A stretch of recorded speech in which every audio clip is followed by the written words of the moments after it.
LS 머트리얼즈 굉장히 많이 빠졌어요. 사실상 제가 추천드리고 올라갔다가 조정받아 괜찮다 했는데 또 다시 올라갔어요.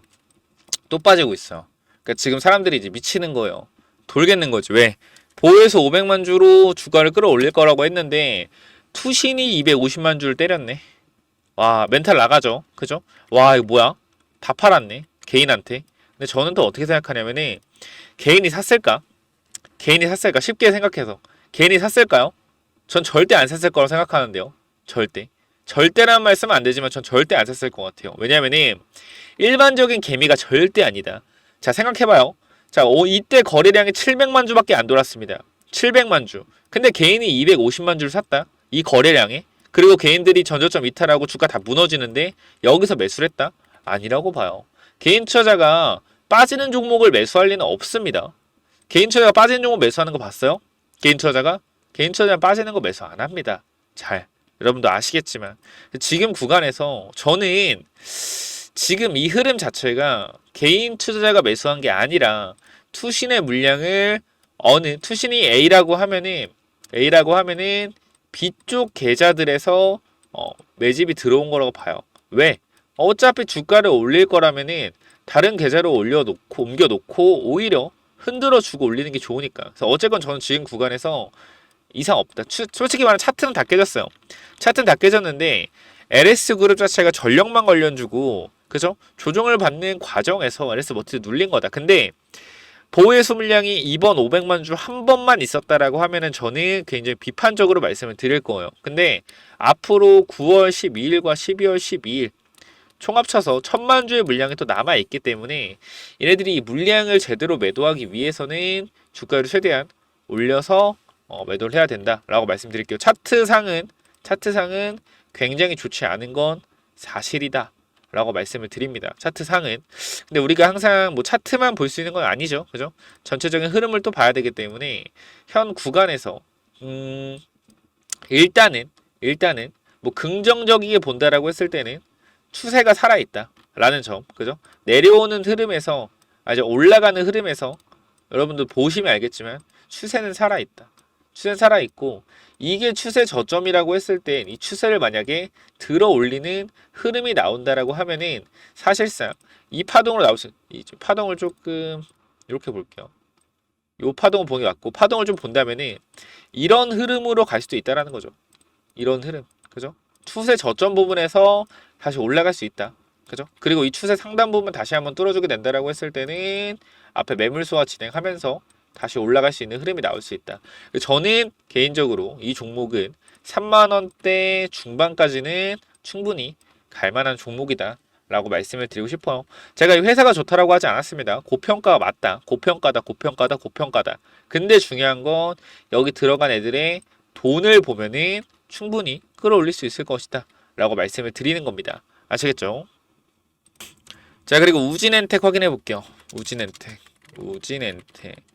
자, 얘도 마찬가지로 우리 기술과 마찬가지로 원전 관련 주고 얘도 지금 중요한 자리 다 달았네요. 그죠? 시가 띄워준 구간, 중요하게 매물대를 전부 다 받아준 구간, 그죠? 이 받아준 구간을 왔네요. 얘도 반등을 해야겠네. 그죠? 지금 얘도 기회 아닌가요? 그냥 우리가 눌림목으로 봤을 때 기회 아닌가요? 1차적으로 우리가 지지선이라 생각했던 부분에서 저항을 맞았고 당연히 내려오는 추세가 완성이 되긴 했는데 저항 자리가 어디요? 여기잖아요. 여기. 중요한 자리가 여기네요. 그죠? 그럼 여기서 적어도 반등해주면서 올라오는 폼이 나와야겠죠. 우진엔텍 같은 경우도. 얘도 밑에 구간에서 이러한 수렴들을 만들어낸 이후에 상승 추세가 나오고 단순히 조정으로 볼 수 있다. 얘가 지금 추세를 보면요. 밑에서부터 이렇게 올라온 추세잖아요. 보여? 여기? 이 자리? 이렇게 보여드리면 되나? 이런 식으로. 추세가 올라가 있잖아. 그죠? 추세 부분에 닿지도 않았습니다. 닿지도 않았어요. 추세 부분에. 그죠? 닿지도 않았다. 그럼 여기서 조정을 좀 더 받더라도 지지선이 조금 밀리더라도 여기서 투매 유발시켜서 물량 받고 나서 갈 수 있겠죠. 그러니까 지금 원전주 차트들이 끝난 차트가 아니에요. 계속 말씀드리지만 두산 에너빌리티도 우리가 체크를 해보면은 봅시다. 얘도 보면은 끝난 차트가 아니잖아요. 그죠? 밑에 구간에서 21선 태우고 올라가고 있고 앞에 구간 매물대 소화한 모습이잖아. 그러니까 원전주가 지금 끝난 게 아니라 조정받는 국면입니다. 그냥 왜? 단기적으로 많이 올랐기 때문에 간단해요. 단기적으로 많이 올랐기 때문에 조정이다. 이거 지금 구간에서 털리면은 제가 봤을 때는 박스권 상단을 돌파해서 2차 박스권을 만들어 놨고 추세가 살아있는데 지금 털리는 건 아니라고 생각을 합니다. 이거는 지금은 신규 진입 들어가거나 물타기 들어가야 돼요. 우진렌텍 같은 경우에 이거 꼭 한번 체크해 보시면 좋을 것 같고, 혹시나 지금 차 종목 분석하다가 내가 또 궁금한 종목이 있다 하시는 분들은 이쪽 번호 하나 띄워놓을 테니까 010-9201-6329 문자로 종목명을 남겨주세요. 구독, 좋아요 눌러주시고 종목명 남겨주시면은 제가 관련돼서 종목 분석도 도와드릴 테니까 종목 분석 남겨주시면 될 것 같습니다. 자, 다음 종목 보겠습니다. 자, 두산 에너빌리티. 자, 지금 구간 제가 두산 에너빌 차트 설명 많이 해드렸는데 우리가 지금 봐봐요. 계속해서 말씀드리지만 앞에 구간에서 물린 사람들이 물을 탔다라면 평단가 나올 만한 구간이 어디다? 여기다. 21,000원, 23,000원. 그리고 이 밑에서 2022년도 9월 있잖아요. 2022년도 9월. 이때부터 두산 에너빌리티를 산 사람들은 모두 다 수익이라는 거예요. 맞잖아요. 이때부터 산 사람들은 모두가 수익인 구간이다. 두산 에너빌리티. 그죠? 그렇기 때문에 이 밑에서 산 사람들의 차익 실현 물량을 받아주고 있는 자리고 앞에 있는 지친 사람들의 물량을 최대한 흔들어주는 자리다. 그렇기 때문에 두산 에너빌리티는 지금 구간에서 매도할 자리가 아니라 모아갈 자리고 6월에서 7월에 체코 원전 관련된 이슈가 있는데 이 프랑스 관련된 이슈가 지금 시장에서 악재로 프랑스 쪽에 악재로 작용을 하기 때문에 그러니까 주간 기준 6%가 빠졌겠죠. 그러면 원전 관련된 수주도 불확실성이 커질 수밖에 없다. 지금 이러한 국면에서 두산 에너빌리티 주봉상 하락하는 추세를 돌려진 이후에 조정까지 완벽하게 나왔단 말이에요. 그리고 주봉상 5일선 지켜주고 있단 말이야. 이거 무슨 말이에요? 언제든지 급등할 수 있다라는 겁니다. 잡아가셔야 돼요. 이렇게 좀 말씀을 드리고 삐아 보겠습니다. 삐아. 자, 삐아도 제가 한번 추천을 드렸던 종목이죠. 자, 삐아를 보시면은 얘도 지금 추세가 어때요? 굉장히 좋죠. 얘도 5분봉 봤을 때 제가 과거에 이쪽 60분봉 봐야겠네요. 좀 멀어서 제가 여기서 단기적으로 어디까지 보라 그랬어요? 이 밑에 구간에서 앞에 구간 저항까지 확인해라. 그죠? 이 저항선 2만원 구간이 라운드 피겨 작용을 하면서 단기적인 저항선이 형성될 것이다. 그죠? 왜? 호가가 10원에서 50원 바뀌기 때문에. 그럼 이 저항선에서 매도한 사람들은 어디서 매수했겠습니까? 단기적으로 어디서 매수했겠어요? 밑에 구간. 자, 이때는 10분봉 봐야겠네요. 자, 결과적으로 지금 구간에서 우리가 주가가 더 갈 수 있냐 못 가냐 이러한 부분들은 우리가 지금 자리에서는 판단하기 굉장히 어렵긴 하다. 사실 차트로는 더 가요. 차트로는 무조건 더 가는 차트다. 근데 우리가 항상 차트로만 볼 수는 없다라고 말씀을 드렸어요. 일단 지금 구간 기술적인 분석부터 보면은 자, 먼저 정고점 자리 매물 소화가 들어갔었습니다. 이 구간에서 보이죠? 정고점 구간에 매물 소화가 들어갔다. 그리고 여기까지 매물 소화가 들어갔어요. 그죠? 매물 소화가 들어갔고 제가 봤을 땐 여기 물려있던 사람들의 차익 실현 물량이 여기서 쏘아졌다. 그죠? 쏘아졌고 일단 세력들이 분명한 것은 여기 물려있는 사람들이 많다라는 걸 알 겁니다. 그죠? 이거는 확실해요. 이 주가 끌어올린 애들이. 그런데도 불구하고 정고점 자리를 돌파를 한번 해줬다라는 것은 여기 있는 물량을 한번 긁어줬다라는 거잖아요. 그죠? 물린 사람들 탈출 기회를 줬다. 그죠? 이 말은 반대로 생각하면은 세력들이 물량을 털고 있다라고 하면은 물린 사람들을 탈출시켜주지 않겠죠. 근데 여기 있는 사람 탈출시켜줬다라는 것은 세력들이 물량을 받았다라고 판단이 되죠. 그죠? 물려있는 사람들의 물량을 받았다. 그리고 눌림목을 만들어 놓은 후에 주가를 다시 한번 끌어올릴 수 있다. 왜? 더 올리지 않을 거라면 굳이 탈출시켜줄 이유가 없으니까. 그래서 우리가 지금 구간에서 지지선 테스트, 지지선 한번 보도록 하겠습니다. 자, 먼저 현 구간에서 꼬리단 부분 여기 일단 지지선이기도 하고 거래가 또 터졌다 지지받은 부분 여기도 지지선이네요. 이렇게 그죠? 자, 요렇게 일단 보는 게 현명할 것 같고요. 저는 삐아 지금 구간에서 2만원 구간 19,900원까지 보고 분할 매수하기에 좀 괜찮다라고 판단됩니다. 물론 추세로 본다라고 했을 때는 더 내려올 자리가 있지만 화장품 섹터 수급 자체가 지금 타고 있는 추세이기 때문에 깊이 무너질 것 같지는 않거든요. 내가 만약에 진짜 깊이 본다 그러면 여기까지 봐야 돼. 18,500원. 여기까지 보고 들어가야 된다. 근데 요거 너무 멀어서 신규 진입하실 분들은 개인적으로 5일선 잡고 들어가는 게 현명하고요. 5일선이 현명하고 조금 더 여유 있게 본다라고 하면 지지선 부근 여기잖아요. 그죠? 거래가 터진 봉의 고점. 그죠? 다시 한번 거래가 어느 정도 터진 봉의 고점. 그죠? 그리고 다시 찔러준 거래가 터지고 찔러준 구간의 종가, 시가 종가 근처. 다시 한번 올렸다가 저항 맞은 구간. 그러니까 결과적으로 내려갔다 올릴라 했는데 저항 맞은 거죠. 2만 원대. 그리고 밀린 거다. 그럼 여기가 뭐가 돼요? 지지 구간이 된다. 라는 관점. 2만 원 지지. 지지 그죠? 그래서 저는 2만 원 구간 깨지기 쉽지는 않을 거다. 단기적으로. 화장품 섹터가 다 망가지지 않는 이상. 그래서 삐아는 지금 어쨌건 저점 높이고 있고 앞에 구간 전고점 매물까지 받아줬기 때문에 눌림목 구간에서 매수하기에 괜찮아 보인다. 라고 말씀을 드리겠습니다. 자, 그리고 한전 KPS. 원전이 많네요. 원전. 아무래도 제가 원전을 많이 추천했기 때문에 한전 KPS. 근데 이 친구는 사실상 원전주 치고는 너무 차트가 구리긴 하거든요. 왜 이러지? 근데 얘는 원전주 치고는 뭔가 도태돼 있는 차트인데 얘도 일단 추세를 못 들었네요. 근데 얘가 만약에 이 친구가 만약에 이 내려오는 추세, 이 전고점만 돌파해 준다고 했을 때 이거 엄청나게 올라갈 수 있는 차트거든요. 전고점만 돌파해 준다라고 하면은 결과적으로 얘가 지금 힘을 모으고 있는 단계예요. 그렇기 때문에 여기서 만약에 이 내려오는 추세만 돌려준다라고 하면은 강력한 상승 기대를 한번 해볼 수 있다. 이 친구 같은 경우도.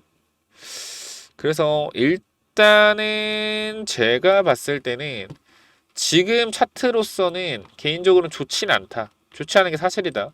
전 개인적으로 얘네 전고점 뚫을 때 사면 좋을 것 같아요. 그냥 지금 사지 말고 관심 종목 해놨다가 전고점 돌파할 때 매수하자.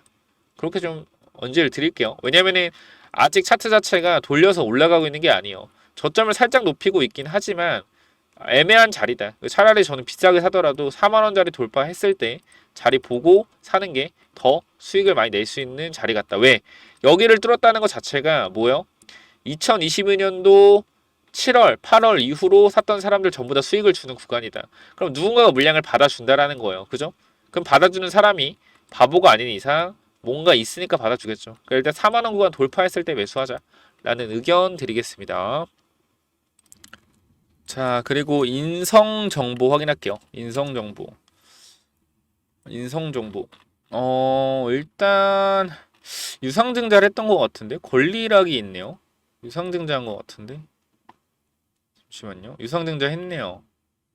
자, 보겠습니다. 10만, 100만, 1000만, 10억. 증자 금액은 크지 않고 나비빌. 나비빌이 언제요? 나비빌이 20일, 28일. 신주성년 7월. 아, 그러면 단기적으로 이것도 올라갈 수 있겠다. 나비빌 근처니까. 근데 얘도 높게 보면 안 될 것 같고요. 단기적인 흐름을 봐야 된다. 저항이 많은 구간. 일단 여기를 돌파해놨네요. 그죠? 여기를 돌파해놨고 그 다음 물량을 한번 털었던 건 여기니까 자, 현실적으로 말씀드릴게요. 현실적으로 말씀드리겠습니다. 여기 위로 힘들다. 3,700원. 3,700원. 이거 4,000원 전에 일단 다 매도해야 돼요. 왜? 여기 위로 올라간 매물이 많으니까. 이거 오늘 자리에서 정리하시면 될 것 같습니다. 얘 같은 경우는 어차피 유상증자이기 때문에 유상증자 1,900원이잖아요. 1,900원. 그러니까 지금 구간에서 얘네가 다시 한번 볼게요. 천천히. 자, 보면은 유상증자가 1,900원. 그죠? 1,900원이고 1,900원. 오늘 유상증자가 확정되는데 아마 1,900원으로 진행될 것 같아요. 그리고 나비빌 기준. 아, 이거는 근데 팔아야 돼요. 오늘 팔아야 된다. 그냥 이건 더 차트 분석을 할 게 없는 게 왜냐면 유상증자에 나오면 무조건 빠지는 건 당연한 거고 앞에 구간 저항선도 분명히 있는 구간이기 때문에 이거는 그냥 무조건 파시는 게 맞다. 오늘 구간에서 4,000원 근처에서 그냥 전량 매도 하시면 됩니다. 매도하고 유상증자 끝나고 신주 나올 때까지는 쳐다보지 말자. 차트 분석할 게 없어요. 왜냐면은 이거는 지금 저항선도 강력하고요. 이거는 단기적 유상증자 해놓고 참여시키려고 좀 올리는 거라서 요거는 매도 관점 바로 말씀을 좀 드릴게요. 자, 그리고 금양도 있네요. 금양. 자, 금양 한번 확인해 볼 텐데. 근데 제가 여러분들 저 진짜 싫어하시잖아요. 금양 주주분들이. 저 진짜 거짓말하게 칼로 찔러 죽인다는 사람이 있었어요. 저한테. 제 금양 이거 조심해라. 팔아야 된다. 막 이래가지고 저를 칼로 진짜 찔러 죽이겠다는 댓글도 많았는데 근데 제 관점은 변하지가 않습니다. 금양은 일단 정말 죄송하지만요. 차트 분석도 이제 필요 없어요. 그냥 반등시에 무조건 팔아라. 이때도 말씀드렸고요. 이때도 반등시에 팔아라. 이때도 제가 10만 원 근처에서 올라가기 힘들 거다라고 했는데 엄청나게 올라갔죠. 그죠? 욕을 또 많이 먹었어요. 근데 저는 이때도 영상 찍었어요. 뭐라 했어요? 팔아야 된다. 제 관점은 하나예요. 팔아야 된다. 왜냐면은 미래 가치 굉장히 중요합니다. 근데 저는 일단 내 눈앞에 실적이 일단 안 찍히고 적어도 미래 성장성이 있다라 그러면은 실적이 역으로 영업이익 역으로 꺾이는 게 아니라 그래도 유지는 해줘야 된다고 봐요. 유지는. 근데 유지가 안 되잖아요. 그죠? 유지가 안 된다라는 것 자체가 저는 뭔가 문제가 있다라고 생각이 되고 우리가 희망만 따라가기에는 너무나 리스크가 큰 종목이다라고 판단됩니다. 왜? 주봉상 단기적으로 그러니까 또 이런 얘기하면은 너가 미래 가치 아니야 이러는데 일단 주봉상도 헤드앤숄더 패턴 떴고요. 그다음 지금 구간에서 금양이 약속을 지켰습니까? 여태까지 약속을 지켰어요? 여러분이 그냥 반대로 생각해. 약속을 지킨 게 있어요? 없어요. 제가 봤을 때는 없어요. 몽골 광산 관련돼서 이슈? 왜 자꾸 계속 업데이트 안 해주는데 주가 올라갈 때는 그렇게 업데이트 하면서 무조건 뭐 된다 어쩌 세계 매지 이런 얘기 하다가 왜 주가가 빠지고 이슈가 없으니까 뉴스를 안 보내주는데 주주가 궁금한 건 뭐예요? 몽골 광산 이슈 이런 걸 굉장히 궁금해 한단 말이에요. 근데 안 하는 이유가 뭘까요? 뭘까? 저는 그냥 그렇게 생각을 하고요. 금양은 저 욕 진짜 많이 먹었거든요. 이때도 더 빠진다고 해가지고. 근데 이때는 단기적으로 반등을 했어요. 그죠? 그렇기 때문에 이 구간에서 또 빠진다고 하니까 욕을 먹었죠. 다시 한번 12만원부터 다 빠졌습니다. 지금도 마찬가지예요. 제 의견은 변하지 않아요. 에코프로는 들고 가도 된다. 에코프로는. 근데 지금 가격에서. 근데 금양은 아니다라고 판단됩니다. 금양 아니다. 왜? 회사가 보여주는 게 없어요. 전 그렇게 생각을 합니다. 뭐 보여주는 게 많다라고 생각하시는 분들은 끝까지 들고 가시면 된다. 근데 여러분들이 냉정하게 봐서 저는 현실적으로 말씀을 드리는 사람이에요. 그죠? 현실적으로. 이거 전저점 구간 이탈 나오잖아요. 그럼 이거 투매 나와서 5만원까지 빠집니다. 제가 말씀드렸지만 얘는 5만원에서 기술적 반등 나왔을 경우 다시 10만원까지 갈 수 있다. 5만원까지 일단 기다려야 돼요. 무조건. 5만원. 라운드 피어까지 기다려. 5만원까지 생각하세요. 저는 5만원까지 빠질 거라고 생각을 합니다. 계속 말씀드렸어요. 옛날부터. 의견 변함 없어요. 5만원 구간. 다른 2차전지는 모르겠지만 얘는 조심해야 된다. 한국 BNC.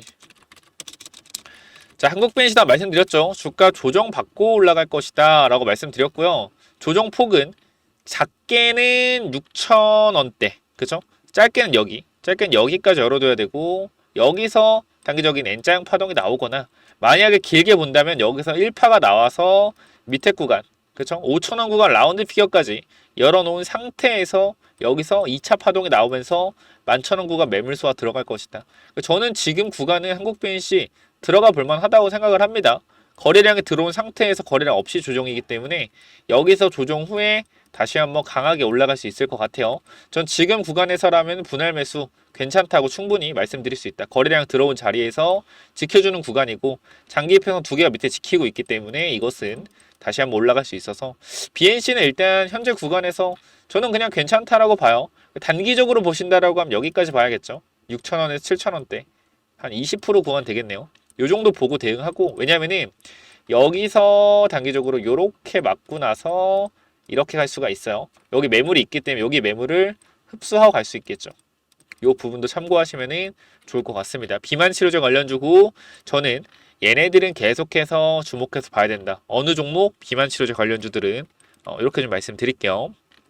자 그리고 네오이뮨텍 죄송합니다. 목이 안 좋네요. 다 빠졌네요. 이거 일단 제가 여러분들한테 여기까지 가벼우니까 올라갈 수 있다고 말씀을 드렸어요. 근데 여기부터 1,500원부터 잘 가긴 했어요. 근데 여기서 아스코에서 뚜렷한 내용이 없다. 그죠? 아스코 뚜렷한 내용이 없어서 쭉 빠졌다. 근데 제가 지금 여기서 볼게요. 세력들이 돈을 쓴 구간이 분명히 존재합니다. 존재해요. 결과적으로 여기 앞에 구간 매물대까지 거래량 터트려서 먹었다. 그럼 지금 구간에서 저점 구간을 저점 구간을 낮추지 않고 고점을 높이고 있는 구간에서 충분히 아직도 저는 매력적인 가격이다 라고 생각이 됩니다. 이슈는요 계속해서 만들어낼 거고, 아스코 다음에 뭐 있어요? 아스코 다음에 에스모 있죠. 10월 11월에 에스모에서도 발표하겠죠. 다음 에스모 파동을 노리면 되고, 현 구간 저점을 낮추고 있는 구간이 아니기 때문에, 그리고 중요한 자리에서 지지를 어쨌건 받아주는지 확인을 좀 해봐야 되겠지만, 중요한 자리에서 다시 한번 반등 나올 수 있는 구간이다. 자, 얘 같은 경우에 이 장기입평 224일선을 돌려주지 못하다가 최근에 돌려주고 300일선 장기입평 맞고 눌리고 있습니다. 그러니까 파동 자체가 장기입평 밑에서 놀다가 장기입평 이제 위에서 장기입평 위가 아니죠. 장기입평 중간에서 움직이고 있는 흐름이다. 그렇기 때문에 현 구간에서는 개인적인 입장에서 단기적인 상승이 다시 한번 나올 수 있다. 그러니까 이평선을 계속해서 이평선 밑에 있다가 이평선을 뚫어주고 지지하고 저항 맞고 이탈하고 이평선을 점점 돌려주는 흐름을 보여주고 있다라는 거예요.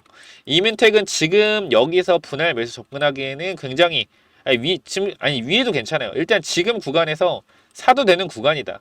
개인적으로 거래가 들어왔던 구간에서 지지하는 구간이기 때문에 이거 사도 된다라고 말씀드릴게요. 자, 일단 오늘 여기까지 좀 하고요. 벌써 1시간이 다 돼갑니다. 편집하면 4, 50분 될 것 같은데 1탄, 2탄 나가서 올릴게요. 너무 길어지니까. 자, 여기까지 마무리하겠습니다. 감사합니다.